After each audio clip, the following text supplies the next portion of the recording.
Who's killing the world's scientists? You can turn back now or learn the stuff they don't want you to know.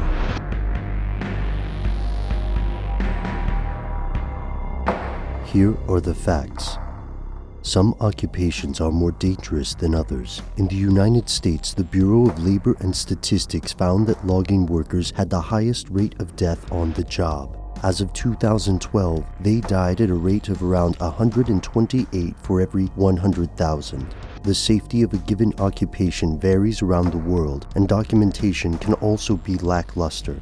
Mountain guides, e-waste recyclers, and more brave inhuman conditions each day. But depending upon where you live, there's another dangerous occupation, one that might surprise you: scientist. And these scientists aren't dying in the course of experiments gone wrong. They're being murdered. Here's where it gets crazy. From Tehran to Washington, world leaders have noticed a trend. Rival forces are assassinating scientists. The most immediate examples come from Iran, where several confirmed assassinations occurred. These people, Mustafa Ahmadi Rashan, Dariush Razanejad, Majid Sharari, and Mossad Ali-Mohammadi, weren't terrorists or criminals. They were experts in nuclear power and refinement, mostly murdered via planted explosives. Originally, Iran blamed the United States and Israel for these assassinations, noting that the IAEA, on its fact-finding missions, leaked secret information, including a list of the scientists' names. Soon after, the murders began. At first, the United States and Israel officially denied these murders while tacitly approving of their effect on Iran's nuclear power program. This campaign was largely ignored by the mainstream media. At least that is, until 2014, when reports first surfaced that the US was pushing Israel's government to stop targeting scientists.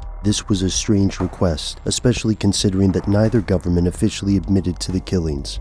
Nuclear scientists aren't the only ones at risk. Consider the case of American Shane Todd, an engineer who died under mysterious circumstances in Singapore. According to the official reports, Todd followed through an elaborate suicide plan, constructing an appropriate tether for self-asphyxiation. However, there was no evidence of this construction or evidence that the police had actually investigated the crime. The family, friends, and US experts were convinced that someone murdered Shane Todd, likely as a result of his research on gallium nitride or his refusal to divulge trade secrets. And then there's the case of Welsh mathematician Gareth Williams, an SIS employee who was found on August 23, 2010, decomposing inside of a duffel bag which had been padlocked from the outside. The Williams family believes an intelligence agency was involved, but at this point the investigations have yielded no leads. Officially, that is. Whether these murders are part of a growing trend or simply another grisly chapter in the book of dirty war, one thing's for sure: world powers are working to kill scientists because there's something they don't want their enemies or you to know.